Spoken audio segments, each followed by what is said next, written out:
എങ്കിലും കല്യാണം എന്നൊരു കോൺസെപ്റ്റിനെ കുറിച്ച് എന്താ പറയാനുള്ളത്? സമാധാനം ഉണ്ടെങ്കിൽ നോക്കാം. എനിക്കിപ്പോ നല്ല സമാധാനമുള്ള ലൈഫാണ്. ഇപ്പൊ എന്റെ ലൈഫിലോട്ട് ഒരാളെ കൊണ്ടുവന്ന് വെച്ചിട്ട് ഇതിപ്പോ ഒരുപാട് പ്രശ്നങ്ങളുണ്ട്. എനിക്ക് 3 എണ്ണം ഉണ്ട് വീട്ടില്. ചോദ്യം എന്താന്ന് വെച്ച് കഴിഞ്ഞാൽ മിന്നുന്നതെല്ലാം പൊന്നാണ്. അപ്പൊ പിന്നെ ഇതാരാ അൻവിനെ ഈ നിലമ്പൂറുള്ള കൊച്ചിനെ മറന്നോ? ഹലോ ഫ്രണ്ട്സ്, എല്ലാവർക്കും പുതിയൊരു വീഡിയോയിലേക്ക് സ്വാഗതം.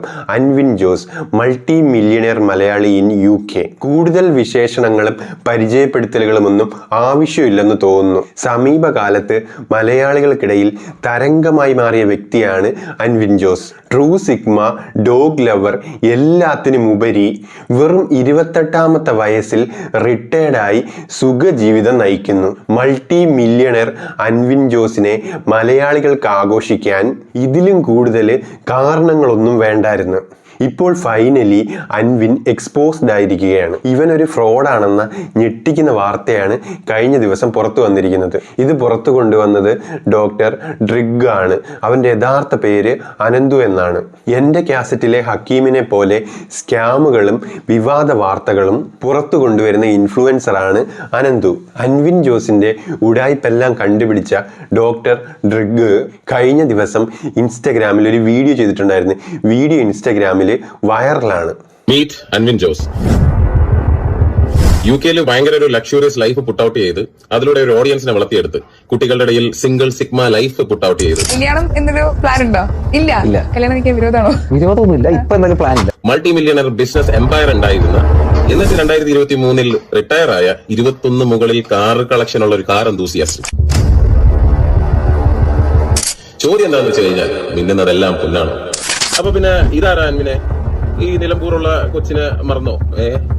പോട്ടെ, ഇയാള് മൾട്ടി മില്യണർ ആണെന്ന് പറഞ്ഞിരിക്കുന്ന സമയത്തും ഈ കുട്ടിക്ക് കോളേജിൽ പഠിക്കാനുള്ള ഫീസിന് വേണ്ടിയിട്ട് GoFundMe പേജ് വരെ കുട്ടിക്ക് തുടങ്ങി. ഇത്രയും മില്യൺസ് ഓഫ് ഡോളേഴ്സ് അണ്ണന്റെ കൈ ഉണ്ടായിട്ട് ആ പെൺകുട്ടിക്ക് പഠിക്കാനുള്ള ഡോളർ പോലും അണ്ണന് കൊടുക്കാൻ സാധിച്ചില്ല എന്ന് പറഞ്ഞാൽ എന്താ അല്ലേ?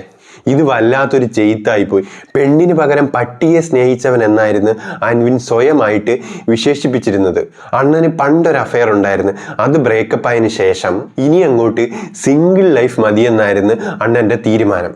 കുറച്ച് മാസങ്ങൾക്ക് മുമ്പുള്ള ഒരു ഇന്റർവ്യൂയിലെ ചെറിയ ഭാഗം നമുക്കൊന്ന് കണ്ടു നോക്കാം. ഇപ്പൊ കാഴ്സ് ഉണ്ട്, ഡോഗ് ഉണ്ട്, ബിസിനസ് ഉണ്ട്. പക്ഷെ നമ്മൾ നോക്കുമ്പോൾ ഒരു സാധനം മാത്രം മിസ്സിംഗ് ആണ്. ഒരു ഗേൾഫ്രണ്ട് എവിടെ കാണുന്നില്ല. എന്തിനാ ഈ ഗേൾഫ്രണ്ട്സ് തലകേറ്റി വെക്കുന്നത്? സത്യം പറയില്ല, മസ്താൻ ഇരിക്കുന്നോണ്ട് ഞാൻ പറയില്ല. പെണ്ണൊരു തലവേദനയാണ്. പെണ്ണാണോ? വേണ്ട. Boys, girls, cars, dogs. ആ ഗേൾ എടുത്ത് തിരിച്ചിട്ട് ആ ഓർഡർ അങ്ങനെ കറക്റ്റ് ചെയ്ത് കളഞ്ഞാൽ മതി. ഡോഗ്സ് ആണ് മണ്ടയ്ക്ക്, കാസ് രണ്ടാമത്, പിന്നെ ബോയ്സ്. ഗേൾസ് ഓപ്ഷൻ വേണ്ട. അപ്പം മോന്റെ സിഗ്മ ലൈഫ് ഒക്കെ വെറും നാടകമായിരുന്നല്ലേ? ആരെയൊക്കെ വിശ്വസിച്ചാലും പെണ്ണിനെ വിശ്വസിക്കരുത്, പെണ്ണ് വന്നാൽ മനസ്സിന്റെ സമാധാനം ഇല്ലാതാവും. എന്തൊക്കെ ബഹളമായിരുന്നു. എന്നിട്ട് ഇപ്പൊ ആശാൻ ഒരു പെൺകുട്ടിയായിട്ട് റിലേഷൻഷിപ്പിന്റെ കാര്യമൊക്കെ നമുക്കൊരു സൈഡിലോട്ട് മാറ്റി വെക്കാം. അതല്ല, ഇതിലെ ഏറ്റവും വലിയ കോമഡി എന്താണെന്ന് വെച്ചാൽ ഇത്രയും വലിയ മൾട്ടി മില്യണർ ആയിട്ടുള്ള ഒരു ബോയ് ഫ്രണ്ട് ഉള്ള ആ ഒരു പെൺകുട്ടിക്ക് UK-ൽ കോളേജിൽ ഫീസ് അടയ്ക്കാൻ വേണ്ടി കയ്യിൽ ക്യാഷ് ഇല്ല.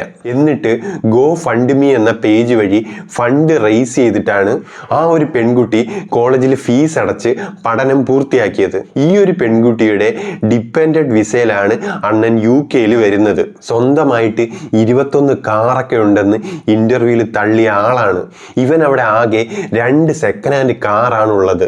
അതിൽ ഒരു കാറ് 1 കൊല്ലമായിട്ട് UK-ൽ വർക്ക്ഷോപ്പിലാണ്. പൈസ ഇല്ലാത്തതിനെ കൊണ്ട് ഇത്രയും കാലമായിട്ടും അത് റിപ്പയർ ചെയ്യാനും പറ്റിയിട്ടില്ല എന്നുള്ളതാണ് ഡോക്ടർ ഡ്രിഗ് തന്റെ വീഡിയോയിലൂടെ പറയുന്നത്. നമുക്ക് അതുകൂടി ഒന്ന് കണ്ടു നോക്കാം. എത്ര വണ്ടി ഉണ്ടാവും? ഞാൻ ഇന്റർവ്യൂ വിരലിൽ എണ്ണാൻ പറ്റാത്ത എന്നാലും എക്സാക്ട് കൗണ്ട് വിരലിടാനൊക്കെ പറ്റി 21 വണ്ടിയോ? ആ സെക്കൻഡ് ഹാൻഡ് BMW പിന്നെ വർക്ക്ഷോപ്പിൽ കിടക്കുന്ന ഒരു വണ്ടി ഉണ്ടല്ലോ, ഒരു നിസാൻ പെട്രോൾ. അതും വർക്ക്ഷോപ്പിൽ നിന്ന് എടുക്കാൻ പൈസ ഇല്ലാതെ അങ്ങനെ കിടക്കുന്നുണ്ട് ഒരു വർഷമായിട്ട് വണ്ടി. അതല്ലാതെ വേറെ ഏത് വണ്ടിയാണ് അൻവിന്റെ പേരിൽ രജിസ്റ്റേർഡ് ആയിട്ടുള്ളത് UK-ൽ? അങ്ങനെ ആണെങ്കിൽ അതിന്റെയൊക്കെ ലിസ്റ്റ് ഒന്ന് പുട്ട് ഔട്ട് ചെയ്ത് കഴിഞ്ഞാൽ നമ്മളെ പോലുള്ള ആൾക്കാർക്ക് വലിയ സന്തോഷമായിരുന്നു. അങ്ങനെയൊക്കെ ചോദിച്ച് നമ്മുടെ പാവം അൻവിൻ മുതലാളിയെ കുഴപ്പിക്കല്ലേ. സായിപ്പിന്റെ കൈയും കാലും പിടിച്ചിട്ടാണ് ഓരോ വണ്ടിയും ഒന്ന് ഓടിക്കാൻ വേണ്ടി കിട്ടുന്നത്. ആ വണ്ടി ഓടിക്കാൻ കിട്ടുന്ന ടൈമിൽ വീഡിയോ എടുത്ത് എഡിറ്റ് ചെയ്ത് തന്റെ സ്വന്തം വണ്ടിയാണെന്ന് പറഞ്ഞ് അണ്ണൻ ഇൻസ്റ്റഗ്രാമിൽ അങ്ങ് പോസ്റ്റ് ചെയ്യും. എന്തോരം കഷ്ടപ്പാടാണ് ആ ഒരു പാവത്തിന്. അങ്ങനെ എത്ര യാതനകൾ സഹിച്ചാണ് അണ്ണൻ ഇവിടം വരെ എത്തിയത്. അങ്ങനെയുള്ള ഈ ഒരു പാവത്തിനോട് എല്ലാ വണ്ടിയും കൂടെ കാണിച്ചു തരാൻ പറഞ്ഞാൽ മൊത്തത്തിൽ കുഴഞ്ഞു പോകും. നമുക്ക് അണ്ണൻ്റെ ഒരു വീഡിയോയും കൂടെ കണ്ടുപോകാം. രാവിലെ തന്നെ ഞാൻ പിള്ളേരെ ഫുഡ് വാങ്ങാൻ വേണ്ടി വന്നതാണ്. പശുവിന്റെ ചെവി, കുതിരയുടെ കാല്, മുയലിന്റെ ചെവി, പിന്നെ ഒരു മുയലിന്റെ ഫുൾ ബോഡി, പിന്നെ 20 കിലോയുടെ 3 പെട്ടി ഇറച്ചി. ഇതാണ് അവരുടെ ഈ ആഴ്ചത്തെ ഭക്ഷണം. പശുവിന്റെ ചെവിയായിട്ട് 3 ഇഷ്ടപ്പെട്ടത്. അവന്മാർക്ക് ഫുഡും വാങ്ങിച്ചു കൊടുത്ത് സോപ്പിട്ട് ഞാൻ ഒരു വഴിക്ക് പോവാ. വീടും അന്തരീക്ഷമൊക്കെ ഭയങ്കര ബോറായി തുടങ്ങി. എല്ലാം വൃത്തിയാക്കി തുടങ്ങണം. ഗാരേജ് തുറന്നു നോക്കി കഴിഞ്ഞാൽ തുടച്ച് മിനിക്കിട്ട് ടെസ്ല കൂട്ടിനെ കാണാം. ഈ വണ്ടി ഭയങ്കര രസമാട്ടോ. കാലം അമർച്ച കൂട്ടിയ വൈറ്റി കൂടെ ബട്ടർഫ്ലൈ പോകും. അത്ര പവറാ. ഇന്ധനത്തിന് പകരം ഇലക്ട്രിസിറ്റി വേണമെന്ന് മാത്രം. എന്താ അല്ലേ ടെസ്ലയുടെ ആക്സിലേറ്ററിൽ കാലൊന്ന് അമർത്തിയാൽ വയറ്റിൽ കൂടെ ബട്ടർഫ്ലൈ പോകും. ഇന്നലെ ഡോക്ടർ ഡ്രഗ് അണ്ണനെ പറ്റി വീഡിയോ ഇട്ടതിന് ശേഷം അണ്ണന്റെ വയറ്റിൽ നിന്ന് തന്നെ പോയിട്ടില്ലെന്നാണ് അറിയാൻ സാധിക്കുന്നത്. കണ്ടിട്ട് UK ഏതോ ഒരു മൾട്ടി മില്യണറിന്റെ വീട്ടിലാണ് അണ്ണന് ജോലി എന്ന് തോന്നുന്നു. സായിപ്പിന്റെ വീട്, സായിപ്പിന്റെ പട്ടികൾ, പിന്നെ കാറ്, ഇതൊക്കെ വൃത്തിയാക്കിക്കൊണ്ട് നടക്കുക എന്നുള്ളതാണ് ഇവന്റെ പണി എന്നാണ് കണ്ടിട്ട് തോന്നുന്നത്. വീഡിയോയിൽ ഇവൻ പറയുന്നുണ്ട് വീടും പരിസരവും ഒക്കെ വൃത്തികേടായി കിടക്കുവാണെന്ന്. താൻ തന്നെ സ്വന്തമായി വൃത്തിയാക്കണമെന്നും. ഇത്രയും വലിയ മൾട്ടി മില്യണറിന് വീടും പരിസരവും വൃത്തിയാക്കാൻ ഒരു ജോലിക്കാരൻ പോലും ഇല്ല. സായിപ്പ് ലോകം ചുറ്റാൻ പോകുമ്പോൾ അവൻ വീടും പറമ്പും വൃത്തിയാക്കി സൂക്ഷിക്കും. പിന്നെ സായിപ്പിന്റെ പട്ടികളെ നോക്കുക. ഇതൊക്കെയാണ് അൻവിന്റെ മെയിൻ ആയിട്ടുള്ള ജോലി. എന്നാലും എൻ്റെ അൻവിനെണ്ണ കാഞ്ഞ ബുദ്ധി തന്നെ നിങ്ങൾക്ക് നമിച്ച്. അപ്പോൾ ഇതിനെ പറ്റിയുള്ള നിങ്ങളുടെ അഭിപ്രായങ്ങൾ താഴെ കമൻറ്റ് ചെയ്യുക. Thanks for watching this video.